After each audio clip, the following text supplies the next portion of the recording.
호텔방 안, 선미는 와인잔을 들고 천천히 웃었다. 침대 머리맡엔 오늘 쓰고 온 대본이 던져져 있었고 옷장은 이미 옷걸이 몇 개만 비어 있었다. 그래서요, 감독님. 다음 회차 대사는 몇 줄 정도죠? 선미는 와인잔을 흔들며 아무렇지 않게 물었다. 감독은 웃으며 선미의 옆에 앉았다. 이번엔 얼굴 정도는 제대로 잡힐 거야. 내가 PD한테 얘기해놨어. 선미는 잔을 탁 내려놓더니 시선을 정면으로 고정시켰다. 말만 말고 확실하게 해주세요. 이제 남편한테 둘러대는 것도 지겨워졌거든요. 하하, 그래. 알았어. 근데 그 사람은 아직 몰라? 감독이 묻자 선미는 어이없다는 듯 웃었다. 그 사람? 눈치도 없고 순진해서 아직도 내가 연기하러 다닌다고 믿어요. 새벽 2시에 들어가도 촬영 힘들었겠다면서 물 떠주는 사람이에요. 그러니까 내가 이러고 사는 거죠. 감독은 선미의 태도에 순간 놀란 듯 했지만 곧 익숙하다는 듯 고개를 끄덕였다. 선미 씨, 진짜 독하다. 독해야 살아남죠. 이 바닥에서 순한 사람이 뭐가 돼요? 감독님도 알잖아요. 몸 한 번 안 섰고 배역 따는 여자가 몇 명이나 되는데요. 안녕하세요. 특종 실화 채널입니다. 본격적인 이야기 시작 전에 아직 무료 구독하지 않으셨다면 무료 구독 버튼 꾹 눌러주시고 함께 실화 속으로 들어가 볼까요? 오늘의 실화 사연 지금 시작합니다. 안녕하세요, 유튜브 구독자 여러분. 저는 강도훈이라고 합니다. 올해 48살이고 서울 근교에서 인테리어 시공업체를 운영하고 있습니다. 정말 평범한 가장이죠. 매일 아침 7시에 일어나서 현장에 나가고 저녁에 집에 돌아와서 아내와 함께 저녁을 먹는 그런 생활을 해왔습니다. 결혼한 지는 이제 18년 정도 되었고 아내 선미와는 정말 평범하게 살아왔다고 생각했습니다.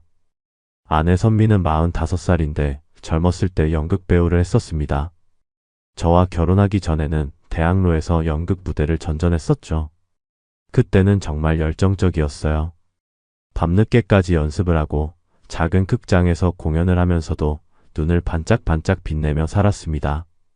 하지만 결혼하고 나서는 자연스럽게 배우 활동을 그만두게 되었죠. 현실적인 문제들이 있었거든요. 제가 사업을 시작할 때도 많이 도와줬고 집안일도 다 맡아서 해주었습니다. 그런데 작년 가을부터 선미가 다시 배우 활동을 시작했습니다. 지역 방송국에서 하는 드라마 공모에 합격했다고 하더군요. 처음에는 정말 기뻐했습니다. 도훈아, 이번엔 진짜 얼굴 나올지도 몰라. 내가 드디어 텔레비전에 나오는 거야.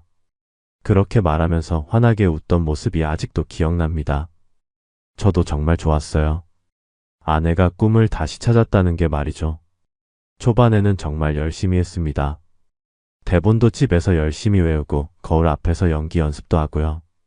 당신도 상대역 좀 해줘라고 해서 제가 어색하게 대사를 읽어주기도 했습니다. 그때는 정말 행복해 보였어요. 마치 젊었을 때로 돌아간 것 같았습니다. 아내의 꿈을 응원해주고 싶었고 제가 할 수 있는 건 다 해주고 싶었습니다. 하지만 시간이 지나면서 뭔가 이상한 점들이 하나둘씩 보이기 시작했습니다. 촬영 스케줄이 너무 불규칙했어요. 어떤 날은 새벽에 나가서 밤늦게 들어오고 어떤 날은 아예 집에 안 들어오기도 했습니다. 밤샘 촬영이야. 요즘 방송국이 예산 때문에 밤에 몰아서 찍는다고 해라고 말했습니다. 처음에는 그런가 보다 했죠. 방송일이 원래 불규칙하다는 건 알고 있었거든요. 그런데 점점 더 자주 외박을 하게 되었습니다.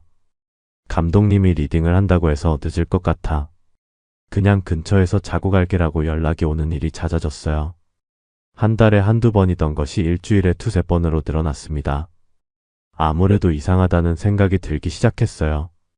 그래도 아내를 믿고 싶었습니다. 드디어 기회를 잡았는데 제가 의심하면 안 되겠다고 생각했거든요. 어느 날 밤에 선미가 전화를 받는 소리를 들었습니다. 평소보다 목소리가 달콤했어요. 네, 알겠습니다. 내일 일찍 갈게요 라고 하면서 웃고 있더군요. 그런데 그 웃음소리가 저에게 하는 웃음과는 달랐습니다. 뭔가 더 애교스럽고 꾸민 것 같은 느낌이었어요. 전화를 끊고 나서 물어보니까 감독님한테서 온 전화야. 내일 일찍 와달라고 하느라고 했습니다. 다음날 아침에 선미가 나갈 준비를 하는 모습을 보니까 평소보다 훨씬 신경을 많이 쓰고 있었습니다. 화장도 진하게 하고 향수도 평소 안 쓰던 걸 뿌리고요. 옷도 좀 더 몸에 딱 맞는 걸 입었어요. 촬영할 때 화면에 나와야 하니까 좀 신경 써야지라고 했지만 뭔가 이상했습니다. 지역 방송 드라마인데 그렇게까지 할 필요가 있나 싶었어요. 그런데 정말 결정적인 순간이 왔습니다. 어느 날 아침에 아내가 급하게 나가면서 차 안에 메모 하나를 흘리고 간 거예요. 우연히 그걸 발견했는데 거기에는 이상한 일정이 적혀 있었습니다. 무대 리딩 다음에 디너 회동이라고 쓰여 있고 그 아래에는 1903호라는 숫자가 적혀 있더군요. 1903호라는 게 뭔지 모르겠지만 호텔 객실 번호 같았어요. 그날 저녁에 아내에게 물어봤습니다. 선미야, 이게 뭐야? 그 메모를 보여주니까 아내 얼굴이 순간 굳더군요. 그러더니 그거 그냥 배우들끼리 모여서 연습하는 장소야.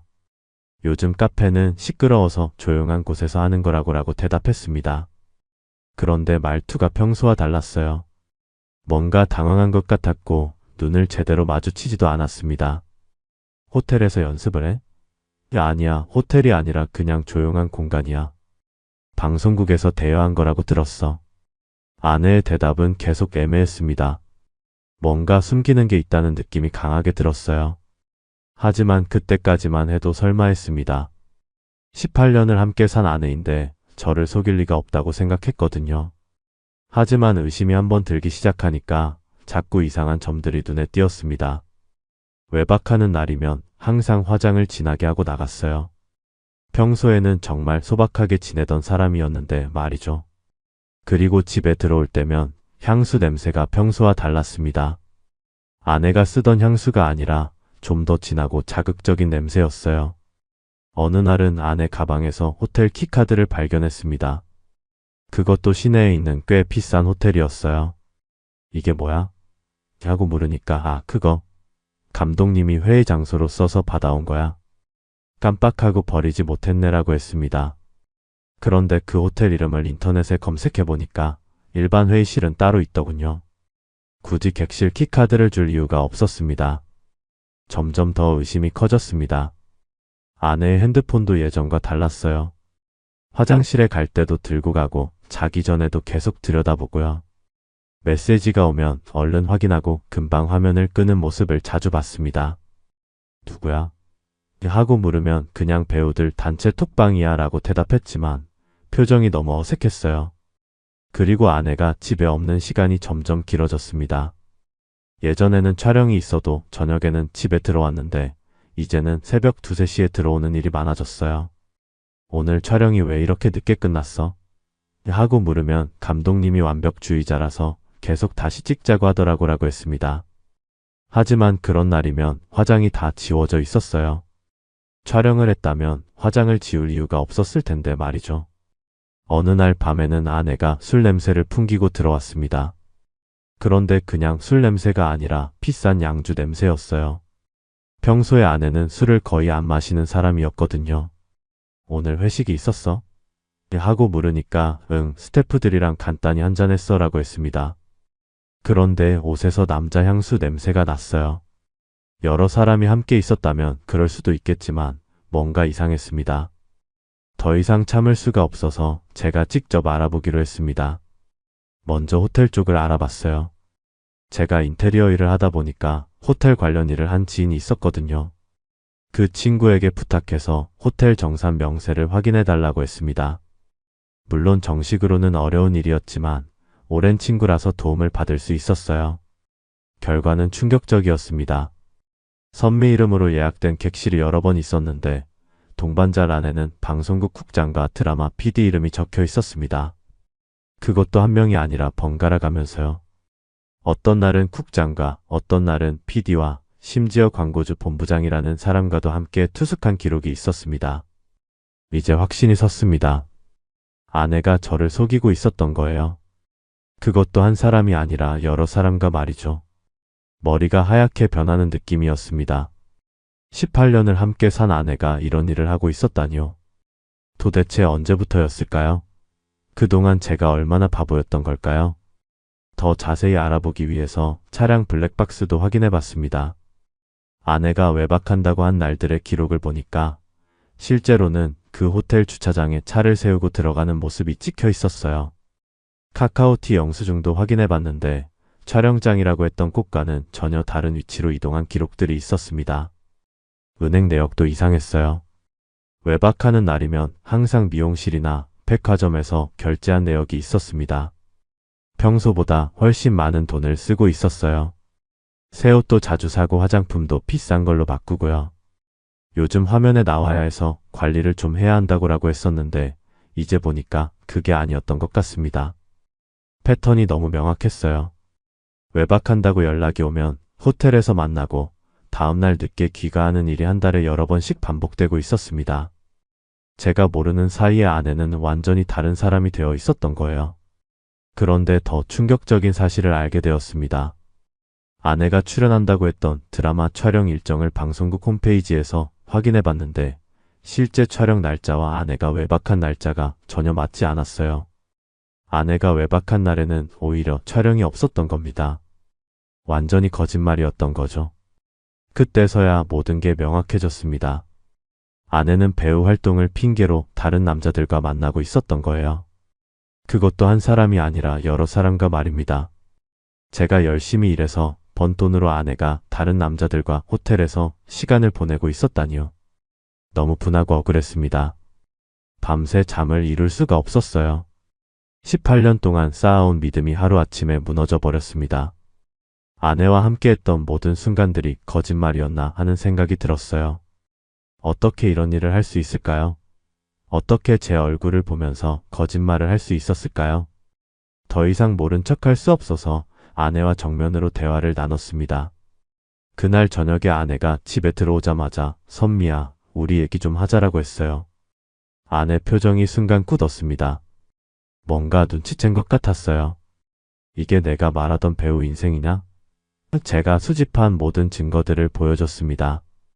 호텔 정산 명세, 블랙박스 영상, 카카오티 영수증, 은행 내역까지요. 아내는 처음에는 아무 말도 하지 못했습니다. 그러더니 갑자기 울기 시작했어요. 도훈아, 미안해. 정말 미안해. 눈물을 흘리면서 사과했습니다. 하지만 그게 진심인지 의심스러웠어요. 왜냐하면 바로 다음에 한 말 때문이었습니다. 하지만 당신은 모를 거야. 내가 얼마나 절실했는지 말이야. 절실하다고 해서 이런 일을 하는 거야? 당신 같은 사람은 예술의 세계를 몰라. 기회를 잡으려면 어쩔 수 없는 일들이 있어. 아내의 말은 점점 변명으로 바뀌었습니다. 사과가 아니라 자신을 정당화하려고 했어요. 그 사람들은 날 진짜 배우로 대해줘. 당신은 늘 나를 그냥 밥하는 사람으로만 봤잖아. 이 말을 들었을 때 정말 어이가 없었습니다. 제가 언제 아내를 그렇게 대했다는 거죠? 아내의 꿈을 응원하고 뒷바라지하려고 얼마나 노력했는데요. 그래서 다른 남자들과 호텔에 가는 거야? 그게 배우가 되는 길이야? 당신은 몰라. 이 바닥이 어떤 곳인지. 실력만으로는 안 되는 거야. 아내는 끝까지 자신이 잘못했다는 걸 인정하지 않았습니다. 오히려 저를 탓하고 있었어요. 그날 밤 아내는 친정으로 가겠다고 했습니다. 좀 정리할 시간이 필요해. 며칠 있다가 다시 얘기하자. 하지만 저는 더 이상 얘기할 게 없었어요. 이미 끝났다고 생각했습니다. 18년 동안 쌓아온 신뢰가 완전히 무너져 버렸거든요. 아내가 나간 후에 혼자 집에 앉아 있으니까 모든 게 허탈했습니다. 그동안 제가 뭘 위해 살았던 걸까요? 아내를 위해 열심히 일하고 돈 벌고 꿈을 응원해줬는데 결국 이런 식으로 배신당하다니요. 정말 바보 같았습니다. 하지만 분한 마음이 더 컸어요. 이대로 넘어갈 수는 없었습니다. 아내만 잘못한 게 아니라 그 남자들도 마찬가지였거든요. 기혼자인 걸 알면서도 그런 관계를 맺은 것들 말이죠. 특히 방송국 사람들은 자신들의 권력을 이용해서 이런 일을 벌인 거잖아요. 복수를 해야겠다고 생각했습니다. 법적으로 정당한 방법으로 말이죠. 그들이 저지른 일에 대해서 제대로 된 대가를 치르게 하고 싶었어요. 그래야 제 마음이 좀 풀릴 것 같았습니다. 더 이상 참을 수 없어서 법적 대응을 하기로 결심했습니다. 먼저 변호사를 찾아갔어요. 상간자 소송에 대해 상담을 받았는데 제가 모은 증거들이 충분히 소송을 진행할 수 있는 수준이라고 했습니다. 호텔 투숙 기록, 블랙박스 영상, 메시지 내역까지 모든 게 명확한 증거였거든요. 방송국 국장, 드라마 PD, 광고주 본부장까지 총 3명을 상대로 소송을 제기했습니다. 상간자 소송은 불륜 관계에 있던 제3자에게 정신적 피해에 대한 손해배상을 요구하는 거였어요. 각자 몇 천만 원씩 배상하라고 소송을 걸었습니다. 그런데 법적 대응만으로는 성이 안 찼어요. 이런 일이 세상에 알려져야 한다고 생각했습니다. 특히 방송국 사람들이 자신들의 권력을 이용해서 이런 일을 벌였다는 게 공개되어야 한다고 봤어요. 그래야 다른 피해자들도 없을 거라고 생각했습니다. 제가 예전에 지역 신문사에서 일했던 기자 친구가 있었어요. 그 친구에게 연락해서 이 사건에 대해 제보했습니다. 처음에는 조심스러워했지만 제가 가진 증거들을 보고 나서는 이건 반드시 기사화해야 할 사건이라고 했어요. 중년 무명 배우의 성접대 실태라는 제목으로 기사가 나갔습니다. 물론 실명은 나오지 않았지만 방송국 이름과 드라마 제목은 그대로 나왔어요. 지역 신문에서 시작된 기사였지만 인터넷에서 빠르게 퍼져나갔습니다. 특히 온라인 커뮤니티에서는 난리가 났어요. 또 방송국 권력형 성비리 사건이네, 이런 일이 아직도 일어나고 있구나, 피해자가 불쌍하다, 이런 댓글들이 달리면서 사건이 더 크게 번졌습니다. 전국 언론사에서도 관심을 가지기 시작했어요. 방송국 내부 권력을 이용한 성비리 사건이라는 게 화제가 된 거죠. 아내가 출연 예정이던 드라마는 즉각 제작 중단되었습니다. 스폰서들이 광고를 빼기 시작했고 방송국에서도 부담을 느낀 거였어요. 아내는 물론이고 관련된 모든 사람들이 방송계에서 매장될 상황이 된 거였습니다. 그런데 더 큰 파장이 일어났어요. 다른 피해자들이 나타나기 시작한 겁니다. 저와 비슷한 상황에 있던 사람들이 용기를 내서 제보를 하기 시작했어요. 방송국 간부들이 배우 지망생들을 상대로 이런 일을 벌인 게 한두 번이 아니었던 거였습니다. 사건이 커지면서 국회에서도 관심을 가지기 시작했어요. 방송 관련 국정감사에서 이 사건이 언급되었고 방송통신위원회에서도 조사에 나섰습니다. 단순한 개인적인 불륜 사건이 아니라 방송계의 구조적인 문제로 확대된 거였어요. 제가 원했던 것보다 훨씬 큰 파장이 일어났습니다. 처음에는 그냥 제 억울함을 풀고 싶었던 건데 결과적으로는 방송계 전체를 뒤흔드는 사건이 되어버렸어요. 하지만 후회하지 않았습니다. 이런 일들이 계속 일어나지 않으려면 제대로 된 대가를 치러야 한다고 생각했거든요. 사건이 전국적으로 알려지면서 관련자들에게 큰 타격이 가해졌습니다. 고소당한 3사람 중에서 방송국 국장과 드라마 PD는 즉시 직위해제되었어요. 방송국에서도 여론의 압박을 견디지 못하고 강경하게 대응한 거였습니다. 광고주 본부장도 마찬가지로 회사에서 해고되었고요. 더 큰 파장은 경제적인 부분에서 일어났습니다. 관련 광고 계약들이 줄줄이 취소되기 시작했어요. 방송국과 거래하던 광고주들이 이미지 실추를 우려해서 계약을 해지한 거였습니다. 수십억 원 규모의 광고 수익이 날아갔다고 들었어요. 드라마 제작도 완전히 중단되었습니다. 이미 투입된 제작비만 몇억 원이었는데 그것도 모두 손실이 되어버렸어요. 출연 예정이었던 다른 배우들도 피해를 봤지만 어쩔 수 없는 일이었습니다. 이런 일을 벌인 사람들 때문에 선량한 사람들까지 피해를 본 거죠. 국회에서도 이 사건을 본격적으로 다루기 시작했습니다. 방송 관련 국정감사에서 방송통신위원회 위원장이 출석해서 해명을 해야 했어요. 방송계의 구조적인 문제를 근본적으로 해결하겠다고 약속했지만 이미 벌어진 일은 돌이킬 수 없었습니다. 소송 진행 과정에서도 유리한 상황이 계속 이어졌어요. 상대방 측에서 합의를 요청해 왔거든요. 사건이 너무 커져서 더 이상 버티기 어렵다고 판단한 것 같았습니다. 변호사와 상의해서 민사 합의금으로 총 수억 원을 받기로 했어요. 그 돈을 다 제가 가지지는 않았습니다. 일부는 이런 일을 당한 다른 피해자들을 돕는 단체에 기부했어요. 그리고 일부는 자영업하는 청년들을 위한 창업펀드로 내놓았습니다. 제가 돈을 벌기 위해서 이런 일을 벌인 게 아니라는 걸 보여주고 싶었거든요. 방송국 자체도 큰 타격을 받았습니다. 시청률이 급락했고 광고 수익도 크게 줄었어요. 직원들 중에도 이런 일 때문에 회사를 그만두는 사람들이 나타났습니다. 방송국의 신뢰도가 바닥까지 떨어진 거였어요. 가장 큰 변화는 아내에게 일어났습니다. 선미는 방송계에서 완전히 퇴출되었어요. 어떤 작품에도 캐스팅되지 않았고 소속사에서도 프로필을 삭제했습니다. 온라인 커뮤니티에서는 실명이 언급되면서 완전히 매장되었어요. 아내가 그렇게 원하던 배우로서의 인생은 완전히 끝나버렸습니다. 그것도 자신이 저지른 일 때문에 말이죠. 아이러니하게도 아내는 드디어 전국적으로 유명해졌어요. 하지만 원하던 방식은 아니었겠죠. 사건이 정리되어 가면서 아내와 마지막 대면을 하게 되었습니다. 선미가 짐을 가지러 집에 온 거였어요.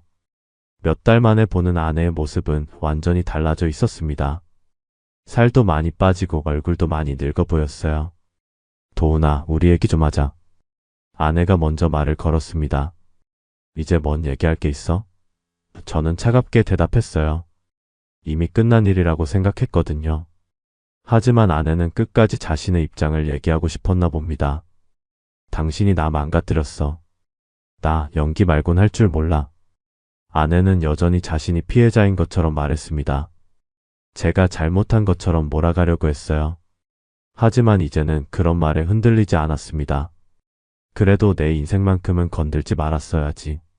우린 여기까지다. 저는 단호하게 말했어요. 18년 동안 쌓아온 것들이 하루아침에 무너져 버렸지만 이제는 정말 끝이라고 생각했습니다.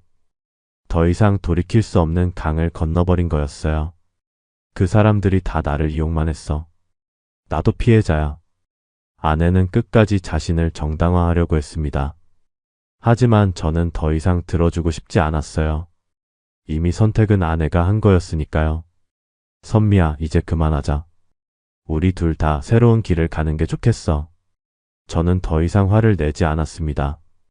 그냥 지쳤어요. 이런 식으로 계속 싸우는 것도 의미가 없다고 생각했거든요. 아내는 짐을 다 챙기고 나서 마지막으로 한마디 했습니다. 당신은 절대 내 마음을 이해하지 못할 거야. 그리고는 돌아서서 나가버렸어요. 그게 18년 결혼 생활의 마지막이었습니다. 아내가 나간 후에 혼자 집에 앉아 있으니까 모든 게 조용했습니다. 그동안 너무 정신없이 지나간 일들이 이제서야 정리되는 느낌이었어요. 분하고 억울했던 마음도 이제는 많이 가라앉았습니다. 선미는 친정으로 돌아간 후에 몇 달째 무연고 상태였습니다. 연락도 두절되었고 어떻게 지내는지도 모르겠어요. 하지만 이제는 궁금하지도 않습니다. 각자의 길을 가는 거니까요.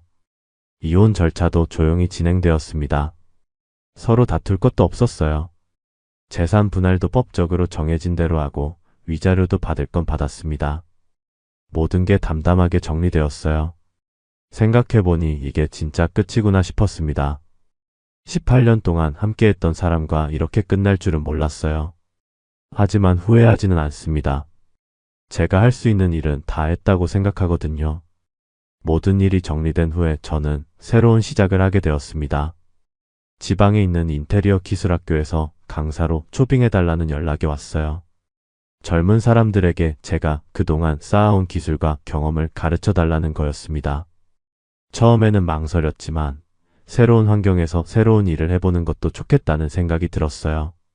서울을 떠나서 지방 도시로 이사를 했습니다. 작은 원룸이었지만 조용하고 깔끔했어요. 무엇보다 그동안 겪었던 모든 일들로부터 벗어날 수 있다는 게 좋았습니다. 새로운 곳에서 새로운 사람들과 함께 일하면서 마음의 상처도 조금씩 치유될 수 있을 것 같았거든요.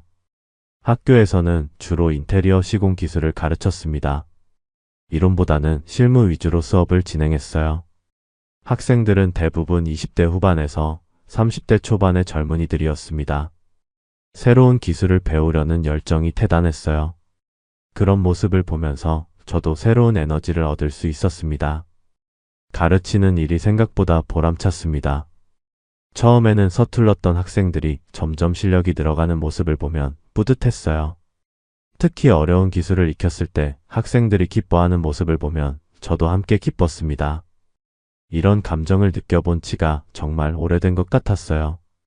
여가 시간에는 주로 혼자 시간을 보냈습니다. 책도 읽고 산책도 하고요. 예전에는 바쁘다는 핑계로 하지 못했던 일들을 하나씩 해보고 있어요. 요리도 배우고 운동도 시작했습니다. 혼자 지내는 시간이 외롭지 않더군요. 오히려 평온했습니다. 가끔 예전 일들이 생각나기도 했지만 이제는 담담하게 받아들일 수 있었어요. 분노나 원망보다는 그냥 지나간 일이라는 생각이 들었습니다. 물론 완전히 잊을 수는 없겠지만 그것 때문에 제 인생을 망치고 싶지는 않았거든요. 학교 동료들과도 좋은 관계를 유지하고 있습니다. 제 과거에 대해서는 자세히 얘기하지 않았지만 다들 좋은 사람들이어서 편하게 지낼 수 있었어요. 가끔 함께 식사도 하고 학교 행사에도 참여하면서 새로운 인간관계를 만들어가고 있습니다. 어느 날 작업실에서 수업 준비를 하고 있는데 라디오가 흘러나왔습니다. 오늘의 뉴스입니다. 지역방송 성비리 사건, 피해자 측 민사 일부 승소 확정되었습니다. 라는 소식이 들렸어요.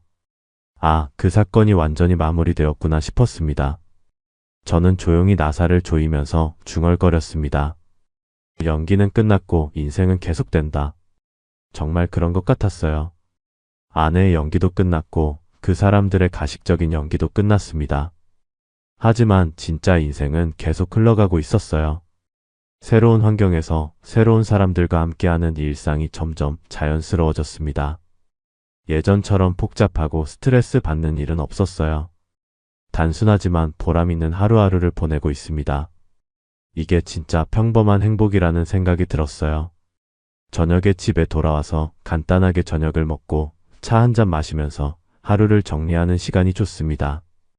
예전에는 이런 시간이 외로웠는데 이제는 편안합니다. 누군가를 의심하거나 걱정할 필요가 없으니까요. 앞으로의 계획도 세우고 있어요. 학교에서 몇 년 더 가르치면서 젊은 사람들에게 도움을 주고 싶습니다. 그리고 나중에는 작은 공방이라도 하나 차려서 직접 가구를 만들어 보고 싶어요. 손으로 뭔가를 만드는 일이 마음을 평온하게 해주거든요. 과거의 상처가 완전히 사라진 건 아니지만 이제는 그것에 얽매이지 않고 살 수 있을 것 같습니다. 새로운 시작이라는 게 이런 느낌인가 보네요. 두렵기도 하지만 기대되기도 하고요. 지금 이 순간이 제 인생에서 가장 솔직한 때인 것 같습니다. 누구에게 맞추거나 누구를 의심할 필요 없이 그냥 제 모습 그대로 살아가고 있거든요. 이런 평범한 일상이 얼마나 소중한지 이제야 알겠습니다. 자, 여러분, 이게 제가 겪은 일의 전부입니다. 18년 결혼 생활이 이렇게 끝날 줄은 정말 몰랐어요. 아내가 배우의 꿈을 다시 찾는다고 했을 때는 진심으로 응원해줬는데 그게 이런 식으로 저를 배신하는 수단이 될 줄은 상상도 못했습니다. 방송국 사람들이 자신들의 권력을 이용해서 이런 일을 벌이는 것도 정말 어이없었고요. 하지만 법적으로 정당하게 대응해서 그들 모두에게 제대로 된 대가를 치르게 했습니다. 단순히 제 개인적인 복수가 아니라 이런 일이 다시는 일어나지 않도록 사회적인 경종을 울린 거라고 생각해요. 결과적으로 방송계 전체가 뒤바뀌는 큰 사건이 되었죠. 지금은 새로운 곳에서 새로운 시작을 하고 있습니다. 과거의 상처가 완전히 사라진 건 아니지만 그것에 얽매이지 않고 제 인생을 살아가고 있어요. 오히려 이런 일을 겪고 나니까 진짜 중요한 게 뭔지 알게 되었습니다. 여러분들은 이런 상황이 되면 어떻게 하실 건가요? 그냥 참고 넘어가실 건가요? 아니면 저처럼 끝까지 맞서 싸우실 건가요?